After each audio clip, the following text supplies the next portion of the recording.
Alright, today is Thursday, and I decided to take my little Thursday thrifting trip today and came back with some very, very nice things. I will say that people were not saying very nice things and being very petty, and, people who cut in the line, it's best to not pay attention to them because they're loose cannons. And a lot of people are just going off on other people, and just a bunch of playground type of stuff that does not need to be done. And so that's just how a lot of people are driving like that as well. So just best to just leave them alone and ignore them, because don't poke the bear and then you get burned and all that good stuff. But we're not here to talk about that. I have been really enjoying the YouTube videos that people have been pumping out. In fact, I've been branching out and getting into some of these other tops products that are have a global, worldwide appeal, and I've been watching some really great overseas YouTubers. So just want to remind everybody, it's just not a North America type thing. It's global. So check out some of these overseas viewers. Some of them need some subscriptions as well. So really, really fun stuff. So let's get into what we got today. We'll start off with the mail here, and I haven't even looked at it here. Here's a postcard from Mount Baldy, California. So they canceled all my stamps more or less right there. So that's really pretty good. There's a good cancel right there. And there is good old Mount Baldy right there. So very cool. Very cool to have that one. Then this envelope came like this in the mail, folded over like that. Not sure why, but it sure did, and got a rip in it. Well, let's just take this open and see what we got in here. Looks like cards from what I can see. Card or cards. Okay. Alright.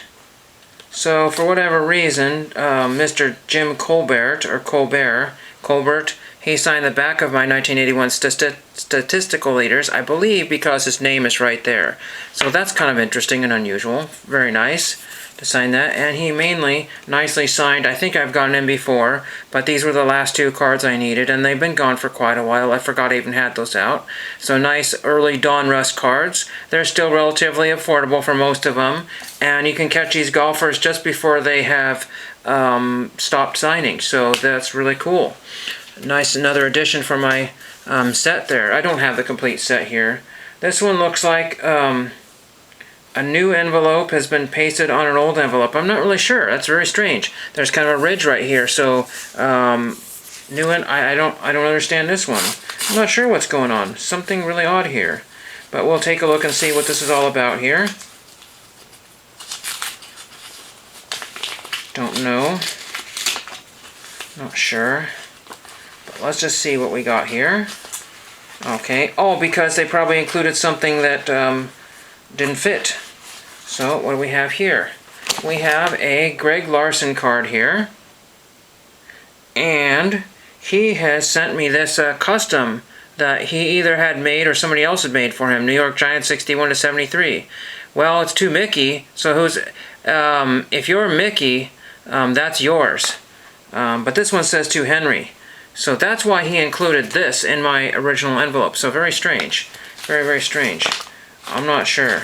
So anyway, I did get my Greg Larson card. He signed it in red, unfortunately, which shows up not so well. But if you are Mickey and this is your photograph, contact me and let me know. The next thing here, we're getting this one here is kind of cool. I forget what stamp that is. It's like a special series. This one came out of Orlando, Florida. So this is Dallas Howell, and he autographed the back of the envelope. So I gotta figure out how to save my envelope as best as I can. So Dallas Howell has signed my envelope. Interesting.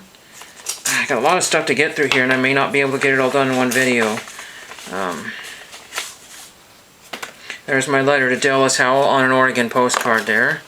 And Dallas Howell has signed... On out of there. Dallas has signed my two 73, I think, and 74 Topps cards. Really cool. Very, very nice. Awesome. Signed in pen, which goes well with the era of the card, so that's really cool. Now we got something that is a photo in a large, large envelope here.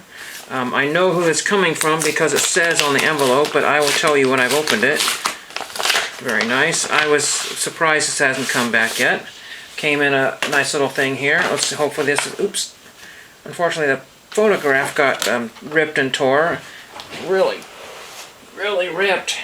There's a big, huge rip and tear in the picture there, and it got huge creasing there. Some of that was there, but most of it was not. So unfortunately, this thing got really ran through the ringer somehow. But Joan Gans Cooney has autographed my from Sesame Street, technically the creator of Sesame Street, and there is the co-founder and chairman of the executive of the Sesame Street workshop and all that. So that's really cool, very cool. Unfortunately, like I said, my picture got really thrashed and destroyed in the. You cannot see it, but this is. It's like. It just got folded over a whole bunch and ripped and beat up and tore, but at least my picture came back and more or less signed relatively nicely right there, so that's cool. It came with do not bend and all of that stuff and this protective thing, but I think it got damaged on the way there, and I tried to protect it as best as I can, so don't know what happened. So that is all of the mail there. No 90s points there, but that's alright, not to worry. I bought some DVDs at the Dollar Tree, and I went to another Dollar Tree which I hadn't been to, and I got Star Trek The Final Frontier. If that's a duplicate, I'm not worried about it because it was only $1 on Blu-ray. And I got the last of the movies that I wanted, so no more going. I got Breakin', Where Breakin' Was Born, and I got Breakin' 2, so I have Breakin' 1 and 2. That's very nice. I got Men at Work with Emilio Estevez and Charlie Sheen, so those are always fun. And I got Radio Days with Mia Farrow and Julie Kavner. It's a, I think it's a Woody Allen type thing here. Now let's get on to the Goodwill Pickups, and this should not go too long here. But amazing stuff there. And they took out all the DVDs and CDs and carried them away and brought out new stuff. But the stuff that I got was in all the old stuff. It's just absolutely amazing. The CD I don't have here, it's in the car. I put the rest of the CDs I picked out back because you could just find that stuff on YouTube. But the last thing I found was this handbook for patrol leaders, Boy Scouts of America, and practically mint condition for a book of this age. And it is dated 19, it's that old. It's dated 1942. 1942 printing of this book here, if you can see that. It's really hard to see, 1942. So very cool book. It's on the bottom of the bins. This only cost me 39 cents because it's technically a kid's book. I found Mad Men, Season 3, brand new factory sealed for $2. All the box sets were $2, and I'll ignore the phone there. And and all the box sets, like I said, whether they're open or not, were all $2. And nobody was grabbing them, not a one. Got some holiday socks here, and the cool thing was that they were originally from Kmart at some point. Come on, phone, stop. Stop bothering me, phone. Jeez. Scam likely. All I get, this phone does not have anybody calling on me. They're all scams.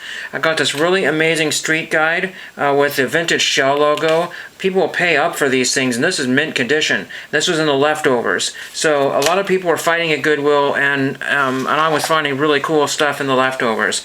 I got Season 1 of Mad Men without its slipcover, unfortunately, but for $2, I'm not going to complain. I left Game of Thrones Season 4. That was dumb. I should have probably grabbed it, but that's okay. And last but not least, I got this really ancient Gunnels Geographical Series Intermediate Geography. Okay, that's ancient. This book is ancient. People didn't see it, they left it. It's dated 1869. Do you know any books that have been dated 1869? People in the store was like, wow, I found something from 1988. That is ancient. But yet they left a book from 1869 here. And this is really awesome because it's a popular school for arithmetics and geography and all kinds of stuff here. It's been written in, it's got different people's names in it. And what's even better about this book, let's see if I can find a cool spot here. It's got ancient maps of the United States. I saw an Africa map in here. Most of the pages don't have a lot of color, but there's a lot of maps. So if I can find there's another complete United States map. 1869. I mean, nobody would grab it, and I got it for kids' book price because it was a handbook for school or whatever. So 39 cents for a book that's dated older than anything in the entire store. Anything. People are fighting over just pure trash. This came from Pier 1 and Dollar Tree and all that stuff. And I just went to the places that people were not and got some cool books, cool DVDs, and found some at the Dollar Tree. And I really enjoyed today other than the jerks out there. And thank you for watching.